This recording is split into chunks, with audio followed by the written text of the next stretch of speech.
Hello friend, નમસ્કાર. રક્ષાસ kitchen બાસ્કેટમાં આપનું સ્વાગત છે. થીન ક્રશ પીઝા બનાવું છું. તમે અવાજ પણ સાંભળી શકો છો કે કેટલા ક્રન્ચી છે. તો આજે આ તમને યુટ્યુબ ઉપર ક્યાંય રેસીપી જોવા નહીં મળે, કારણ કે હું આજે આ પીઝાનો બેઝ છે એ ઘઉંના પ્યોર લોટમાંથી બનાવવાની છું, અને તેનાથી પણ સરસ ને બેસ્ટ વાત કહી શકું તો આજે હું ઈસ્ટ, ઈનો, બેકિંગ પાવડર કે કોઈ પણ જાતના સોડા વગર હું આજે તેનો બેઝ તૈયાર કરવાની છું. એકદમ હેલ્ધી એવા આજે થીન ક્રશ પીઝા આપણે તૈયાર કરીશું. પરફેક્ટ માપ સાથે બધી રેસીપી હું તમને સોસની, પીઝા બેઝની બધી તમને બતાવવાની છું. વિડીયો ગમે તો ચોક્કસથી લાઈક અને શેર પણ કરી દેજો. તો આજે સરસ એવા આપણે થીન ક્રશ પીઝાની રેસીપી જોશું, જેમાં આપણે પીઝા બેઝ તૈયાર કરશું અને પીઝા સોસ બહારના તૈયાર લાવું છું એની કરતાં હું તમને ઘરે સરળ રીતે પીઝા સોસ બનાવાય તેવી રેસીપી પણ આપવાની છું. તો આજે સરસ હેલ્ધી એવા આપણે થીન ક્રશ પીઝાની રેસીપી જોશું. મારા ઘરમાં આ પીઝા વારંવાર બને છે અને હકીકતે ખૂબ જ સ્વાદિષ્ટ અને ખૂબ જ ઝડપથી તૈયાર થાય છે. તો ચાલો આજે આપણે એક સરસ સ્વાદિષ્ટ અને હેલ્ધી પીઝાની રેસીપી શરૂ કરીએ. તો થીન ક્રશ આપણે પીઝા બનાવવાના છે અને જે ઘઉંના લોટમાંથી જ બનાવવાના છે. તો એના માટે મેં 1 કપ છે એ રોટલીનો જે લોટ આવે છે એ લીધો છે, જેનાથી આપણે રોટલી કરીએ છીએ એ છે. 2 કપ છે એ ભાખરીનો કરકરો જે લોટ આવે છે એ લીધો છે. આપણે આજે એમાં સોડા, ઈનો કે બેકિંગ પાવડર કાંઈ પણ, ઈસ્ટ કાંઈ પણ નાખ્યા વગર બનાવવાનું છે. તો 1 નાની ચમચી ખાંડ છે, તો આ રીતે દળેલી ખાંડ છે, તો એ નાખી દેશું. 1/4 ટીસ્પૂન જેટલું મીઠું છે, મીઠું થોડું ઓછું એડ કરજો. અને આપણે મોણ માટે ઘી લેશું. ઘીના કારણે એમાં ક્રન્ચીનેસ પણ સરસ આવશે. જો તો 1 મોટી ચમચી જેટલું મોણ થશે. તો બધું બરાબર પહેલા મિક્સ કરી લેશું. આપણે જે રેગ્યુલર પાણી વાપરીએ સાદું પાણી જ છે. તો ધીમે ધીમે પાણી નાખી અને કઠાણે નહીં અને સાવ પોચોય નહીં એવો આપણે લોટ બાંધવાનો છે.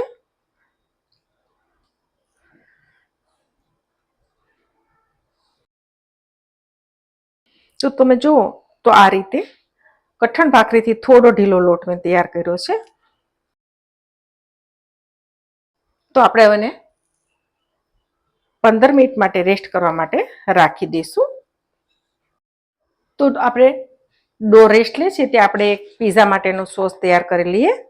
આ ટોમેટો કેચઅપ છે, જે 1/4 કપ જેટલો લીધો છે, અને ચીલી ફ્લેક્સ છે, 1 મોટી ચમચી કરું છું. આ 2 પીઝા માટેનો આપણે સોસ તૈયાર થશે. અને મિક્સ હર્બ્સ છે એ 1 ચમચી એડ કરશું, અને થોડા મરી પાવડર.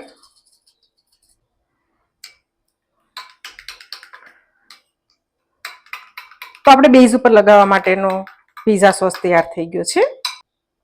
તો આ રીતનું તૈયાર થઈ ગયું છે.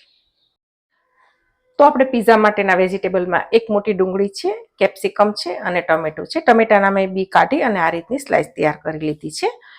તો બીજું આપણે ચીઝ વાપરવાનો છે. મોઝરેલા ચીઝ છે અને 200 ગ્રામ છે. મોઝરેલા ચીઝ લીધું છે. તમે રેગ્યુલર ચીઝ પણ લઈ શકો છો. તો આપણે ચીઝની પણ જરૂર પડશે. તો આપણે ડોને રેસ્ટ આપ્યો તેને 15 મિનિટ જેવું થઈ ગયું છે.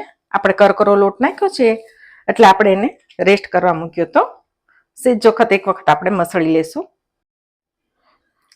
તો હવે આટલા લોટમાંથી આપણે મીડિયમથી થોડા મોટા 3 પીઝા સરસ આરામથી તૈયાર થઈ જશે. તો 3 પાર્ટ કરી લીધા છે મેં.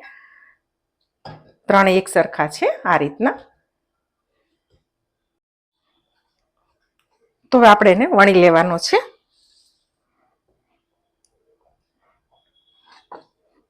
તમે બહુ પતલો નહીં અને બહુ જાડો નહીં એ રીતનો વણવાનો છે. સાઈડ કટ થાય છે પણ સેજ લોટ કઠણ છે અને કરકરો લોટ છે. પછી આપણે એને હેન્ડલ કરી લેશું. પેલા આપણે એક વખત વણી લઈએ.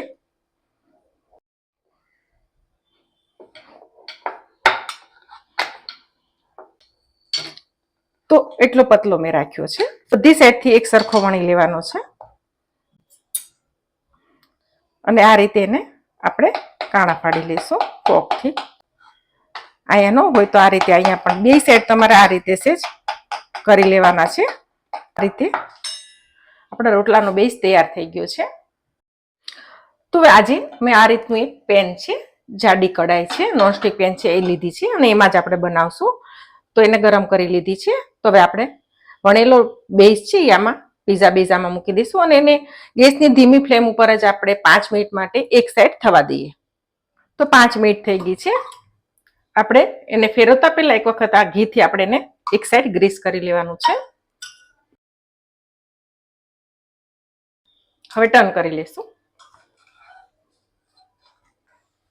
અને આ સાઈડ પણ થોડું ઘી લગાડી દઈશું.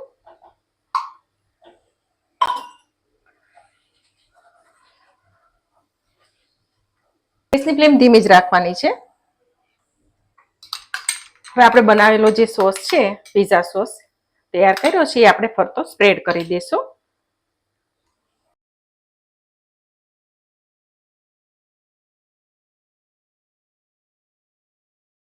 તો આ રીતે આપણે બધે સ્પ્રેડ કરી દીધું છે પિઝા સોસને.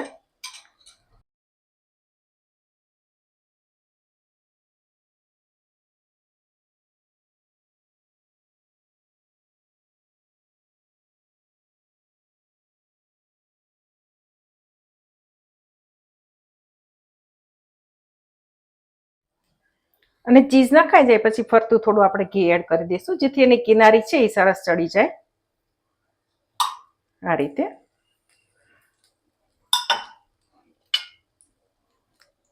અને હવે ઢાંકીને અમે 10 થી 12 મિનિટ થવા દઈશું.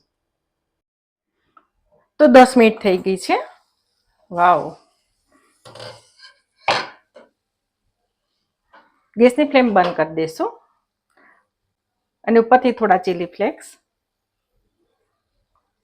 અને ઓરેગાનો હું તમને કટ કરીને પણ બતાવું છું કેટલા ક્રન્ચી થયા છે. તમે જો ઉપાડીએ ત્યાં જ ખબર પડી જશે કે ક્યાંયથી નમશે નહીં.